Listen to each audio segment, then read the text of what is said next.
I'm Joe Catalano with an AM Quincy news update for Monday, March 31st.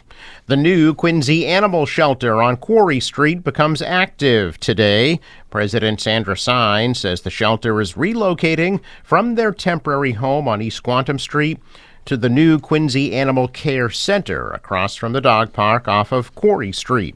The new $28 million center will also be home to the Quincy Animal Control Office and Quincy Police Canine Unit.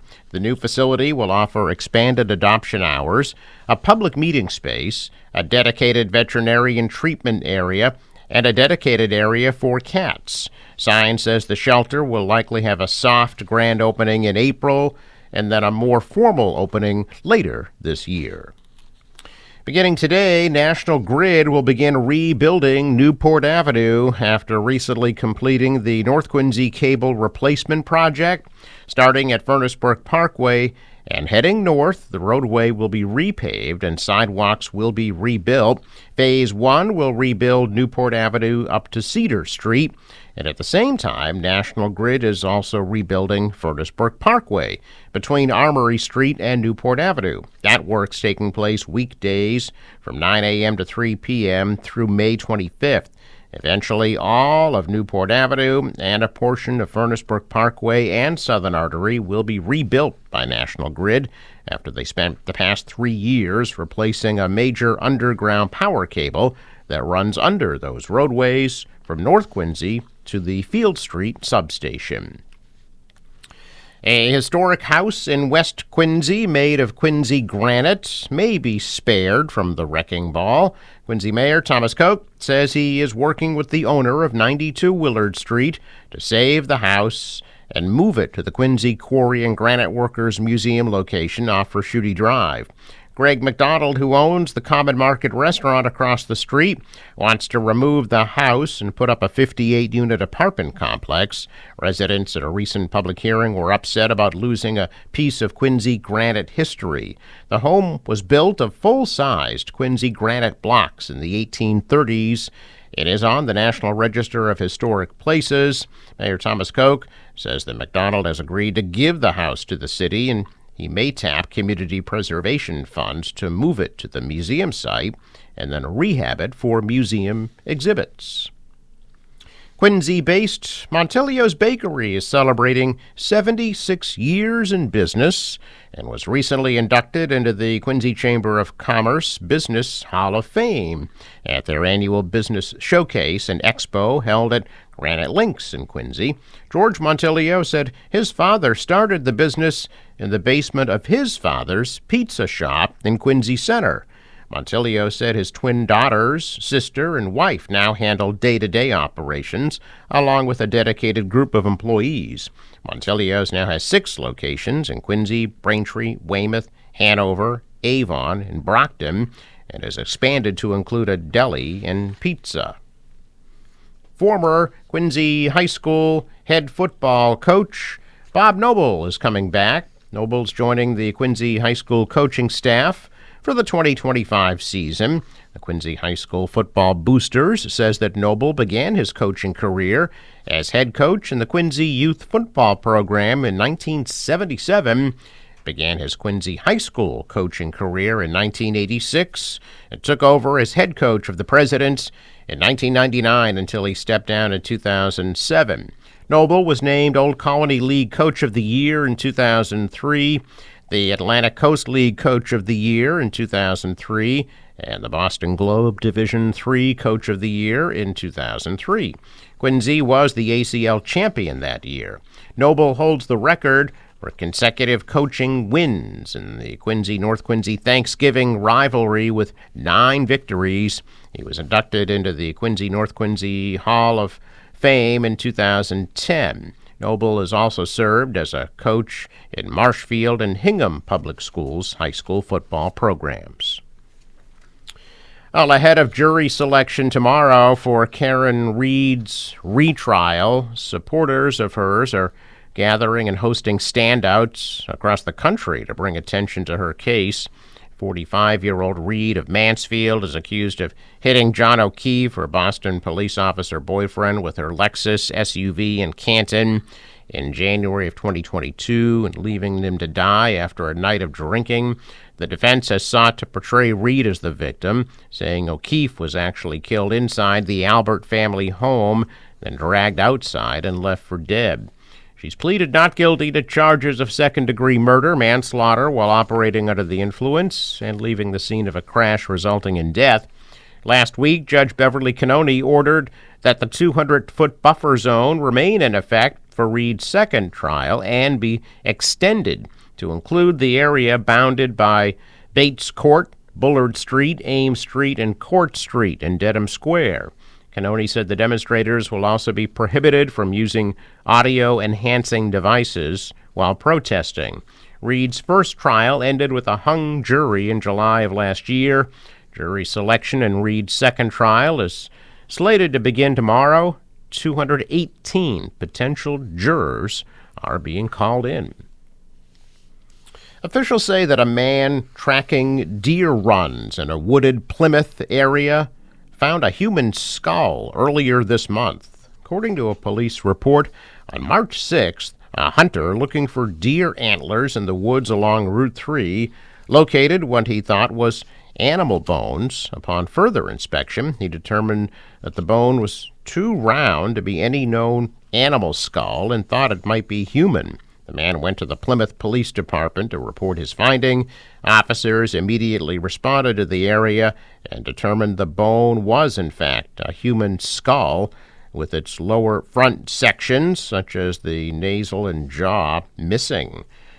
Last Thursday, a large law enforcement presence was searching along Route 3 in connection with the investigation. The identity of the human remains unknown at this time. No further information's immediately available. Well, Edaville is auctioning off its rides as King Richard's Fair announces that it is moving to the location of that family theme park and railroad in Carver. A press release says the park is preparing for a new, exciting era in late 2025, but there are few details. A post on Edaville's Facebook page said Edaville Family Theme Park has been sold and new operators have taken over. It also said more information about the upcoming season would be announced when available. King Richard's Fair says in a statement that it is moving this year to Edaville from its current location in Carver, just minutes down the road. The Renaissance Festival will open on August 30th and run for 8 consecutive weekends through October 19th. The auction is happening in Carver on April 30th. The auctioneer says all rides must be removed by May 15th. Among the amusement park rides and other items being auctioned include kiddie coasters, a Ferris wheel, a sky tower, a shooting gallery, animated dinosaur figures, and train cars. The future of Edaville has been in question for several years, especially after the pandemic hurt business and a Thomas Land attraction featuring Thomas the Tank Engine didn't work out. In 2022, when the railroad and park turned 75, new owners took over and said that they were committed to the long-term success of Edaville as a traditional family park centered on its historic steam locomotives and family-oriented activities. But the very next year, the owner said it wanted to make Edaville a Christmas-only destination and add hundreds of housing units to the property. There was also news this month about some other New England amusement parks. New Hampshire's Storyland, Water Country, and the Living Shores Aquarium are being sold to the theme park company that operates Dollywood. Walgreens has agreed to pay more than a $2.8 million fine to resolve allegations that it violated federal law by submitting inflated prices for certain generic medications to the Massachusetts and Georgia Medicaid programs. The Massachusetts Medicaid program, MassHealth, and the Georgia program are jointly funded and administered federal and state programs that cover medical costs, including medication for persons with limited income. The MassHealth and the Georgia program reimburse Walgreens pharmacies for dispensing generic medications to beneficiaries using the lowest of 4 reporting price points. One of the 4 price points is each pharmacy's usual and customary price, which is generally the amount of money the pharmacy is willing to accept for a medication on that date. The United States, Massachusetts, and Georgia allege that between 2008 and 2023, Walgreens submitted a higher usual and customary price to the MassHealth and Georgia programs for certain generic medications. By failing to report the correct price, Walgreens allegedly caused MassHealth and Georgia Medicaid to pay more for the generic medications than they should have.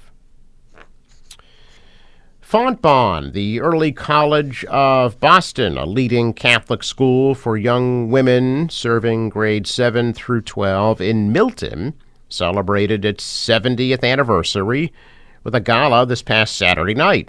This year, the school honored 3 distinguished alumni for their accomplishments. The graduates recognized were Jean Hines, a 1987 graduate, who went on to become the first female to be named CEO of Boston-based asset management firm Wellington Management. Melissa Nelson, a 2006 graduate, became the first black woman to be named the director of the Nurse Midwifery Division at Mass General Hospital. 2007 graduate Ariel Gaines, an educator at Match Community Day Charter School in Hyde Park. She was recognized as Teacher of the Year. The anniversary gala also featured a student speaker who highlighted the character and leadership skills students cultivate through their education at Fontbonne. It is officially springtime, which means Boston's duck boats have defrosted and are ready to waddle and wade through the city. The tours began this past Friday and now run 7 days a week through November. The iconic boats take visitors and residents alike through Boston's streets, showing off locations like Newbury Street, the Boston Public Library, before diving into the Charles River. The boats are stationed at 3 locations across the city: the Prudential Center, the New England Aquarium, and the Museum of Science. The company says it shows the city to more than 520,000 people each season. There are 28 boats, each with its own Boston theme and name, such as Haymarket Hannah, Fenway Fanny, and Prudence Center. The tour narration is available in 10 different languages. You can buy tickets online or in person at the 3 locations. Tickets for children ages 3 to 11 are $39.99. Tickets for an adult, $54.99. The company also offers discounted tickets for active military members and seniors. Check of business news this morning, and stocks open the day in negative territory. The Dow down 715 points. The Nasdaq sank 481, and the S&P dropped 112. Asian shares also tumbled today.